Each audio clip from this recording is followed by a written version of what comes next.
ATM की line में लगकर देश में करेंसी संकट पैदा करने वाले कांग्रेसी कार्यकर्ताओं का वायरल सच। नमस्कार, वायरल सच में आपका बहुत बहुत स्वागत है और मैं हूं आपके साथ अनुराग मुस्कान। एटीएम अब भी खाली हैं। क्या देश भर के एटीएम खाली कर देने के पीछे कोई साजिश है, कोई कांग्रेसी साजिश? क्या अपने ही पैसों के लिए बैंक और एटीएम के चक्कर काटने पर कांग्रेसी कार्यकर्ताओं ने आपको मजबूर किया है? आप कहेंगे यह सवाल क्यों उठा? तो यह सवाल साहब इसलिए उठा क्योंकि बीजेपी के राज्यसभा सांसद के हवाले से यह दावा किया गया कि कांग्रेस के कार्यकर्ताओं ने एटीएम की लाइन में लगकर सारे पैसे निकाल लिए और इसीलिए देश में इतना बड़ा करेंसी संकट खड़ा हो गया। यह दावा हैरान करता है, बेशक आप भी हैरान हो गए होंगे, लेकिन कितना सच्चा है, कितना झूठा है, यह कौन बताएगा? यह देश को बताएगा वायरल सच।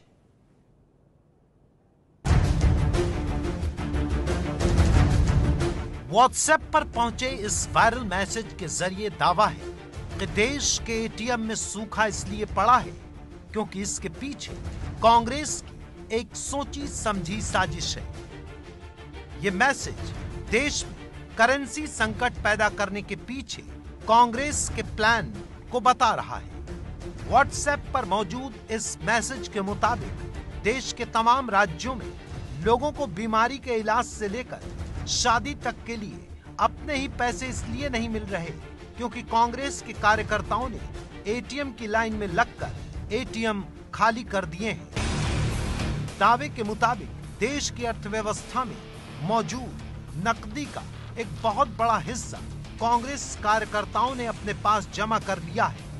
आप हैरान होंगे, कुछ लोग इस मैसेज को पढ़ने के बाद गुस्से में भी होंगे, लेकिन किसी तरह के नतीजे पर पहुंचने से पहले एक सवाल पूछना बहुत जरूरी है। सवाल यह है कि क्या मैसेज में जो कहा जा रहा है वो मुमकिन है? क्या यह संभव है कि कांग्रेस के कार्यकर्ता देश भर के एटीएम खाली कर दें?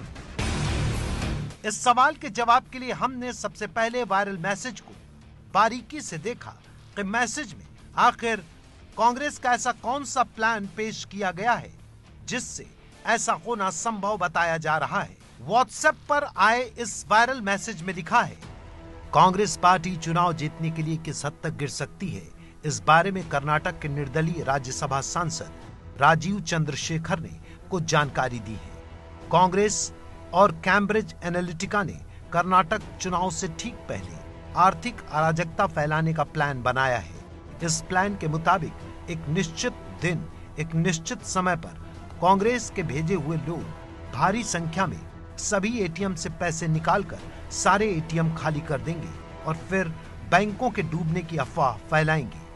वायरल मैसेज में आगे लिखा है, बैंक डूबने की अफवाह की वजह से देश के तमाम एटीएम के बाहर लोगों की लंबी लाइनें लग जाएंगी, लेकिन एटीएम में पैसे नहीं होंगे और इससे लोगों को कांग्रेस की फैलाई हुई अफवाह पर भरोसा हो जाएगा और इसके बाद अगले दिन बैंक की ब्रांच खुलते ही लोग अपने खातों से पैसे निकालने शुरू कर देंगे। इस तरह से लोगों में पैनिक फैलाकर केंद्र सरकार और बैंकिंग सिस्टम को फेल बताकर जनमानस को सरकार के खिलाफ करके कांग्रेस लोगों के वोट ले जाएगी। मैसेज के आखिर में लिखा है, प्लान का आधार तैयार करने के लिए ही राहुल गांधी ने अभी से बैंकिंग सिस्टम के खिलाफ बयान देने शुरू कर दिए हैं। लेकिन सवाल यह है कि क्या यह मुमकिन है कि देश में मौजूद कांग्रेस के कार्यकर्ता एक साथ लाइन में लगकर एक ही समय पर एटीएम से पैसे निकालें और एटीएम खाली कर दें? क्या कर्नाटक में होने वाले विधानसभा चुनाव को जीतने के लिए वाकई कांग्रेस ने ऐसा कोई प्लान तैयार किया है? इस सवाल का जवाब जानने के लिए सबसे पहले यह जानना जरूरी था कि राज्यसभा सांसद राजीव चंद्रशेखर ने कांग्रेस पर ऐसा कोई आरोप लगाया है या नहीं। हम बीजेपी सांसद राजीव चंद्रशेखर के आधिकारिक ट्विटर हैंडल पर पहुंचे तो यहां हमें यह ट्वीट मिला। राज्यसभा में बीजेपी सांसद राजीव चंद्रशेखर ने अक्षय एस राव के ट्वीट को रिट्वीट किया था। इस ट्वीट में लिखा है, जैसा कि सांसद राजीव ने कहा कि करेंसी संकट कैम्ब्रिज एनालिटिका के प्लान का हिस्सा है जिसे कांग्रेस ने पूरा किया है। लोग कांग्रेस के गलत इरादों को कामयाब नहीं होने देंगे और आने वाले कर्नाटक चुनाव में सबक सिखाएंगे। यानी यहाँ ये साफ है कि बीजेपी सांसद राजीव चंद्रशेखर ने देश के करेंसी संकट के पीछे कांग्रेस के प्लान को जिम्मेदार बताया है। लेकिन सवाल यह है कि राजीव चंद्रशेखर के पास इस बात के क्या सबूत हैं कि कांग्रेस कार्यकर्ताओं ने ही देश भर में एटीएम खाली किए हैं। इस सवाल का जवाब जानने के लिए हमने कर्नाटक से बीजेपी के राज्यसभा सांसद राजीव चंद्रशेखर से संपर्क करने की कोशिश की, लेकिन राज्यसभा से बीजेपी सांसद राजीव चंद्रशेखर से मुलाकात के पहले हमें कुछ बेहद चौंकाने वाले आंकड़े मिले। ये आंकड़े स्टेट बैंक ऑफ इंडिया के मुख्य आर्थिक सलाहकार सौम्यकांति घोष की रिपोर्ट का हिस्सा हैं, जो अभी अभी आई है। ये आंकड़े देश में पैदा हुए करेंसी संकट के पीछे दो वजहें बता रहे हैं। पहली वजह, रिपोर्ट के आंकड़ों के मुताबिक इस साल मार्च तक देश में 18,29,000 करोड़ कैश मौजूद है, जो नोटबंदी से पहले देश में मौजूद 17,98,000 करोड़ रुपए कैश से 31 लाख ज्यादा है।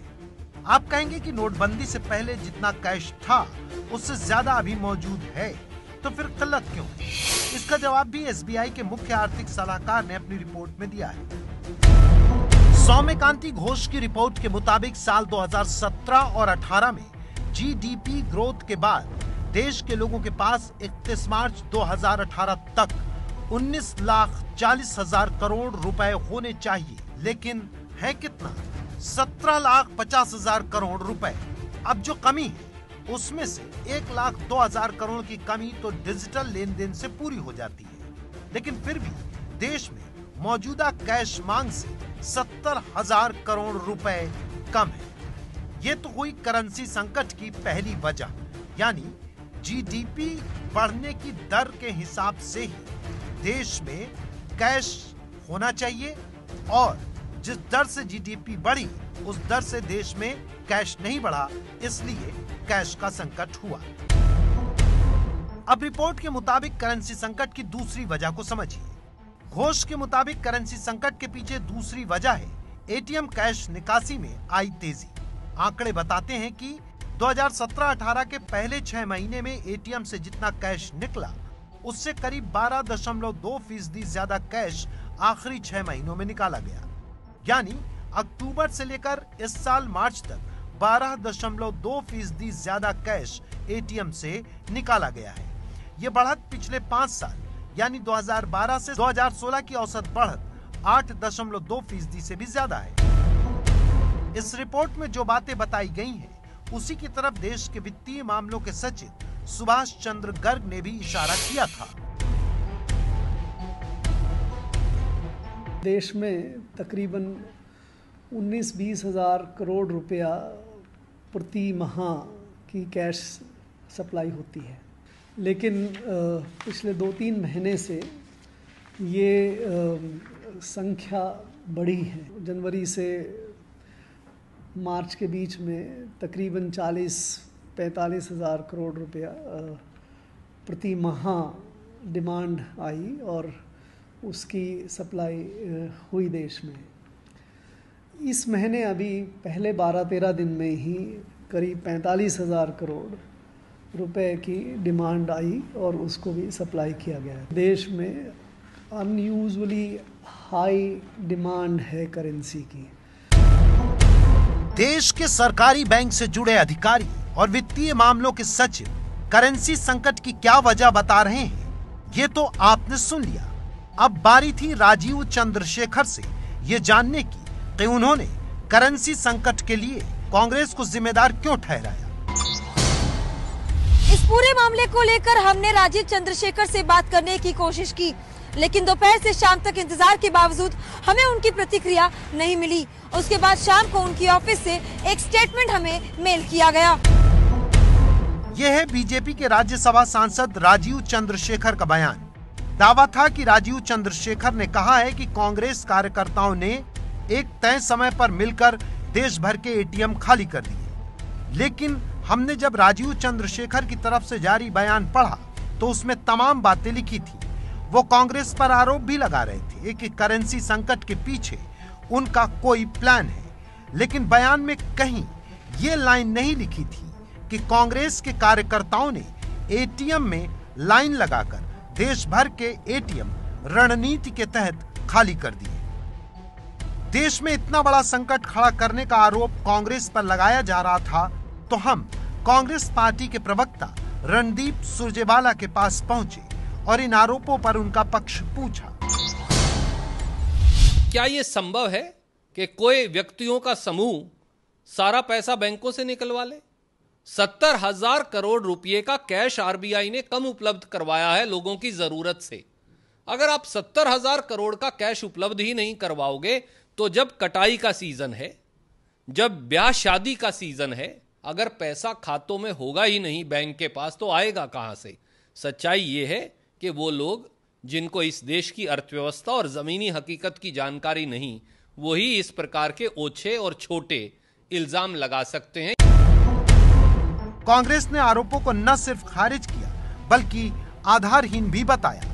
राजीव चंद्रशेखर के बयान में भी एटीएम से व्यक्तिगत तौर पर पैसे निकालने के कांग्रेस के प्लान का जिक्र नहीं है। करेंसी संकट के बाद वित्त राज्य मंत्री से लेकर स्टेट बैंक ऑफ इंडिया के चेयरमैन सहित तमाम बड़े अधिकारियों ने सामने आकर बात की, लेकिन किसी ने भी करेंसी संकट के पीछे एटीएम जानबूझकर खाली कर देने की साजिश का कोई जिक्र नहीं किया है। इसलिए हमारी पड़ताल में एटीएम की लाइन में लगकर देश में करेंसी संकट के लिए कांग्रेसी कार्यकर्ताओं को जिम्मेदार बताने वाला दावा झूठा साबित हुआ है।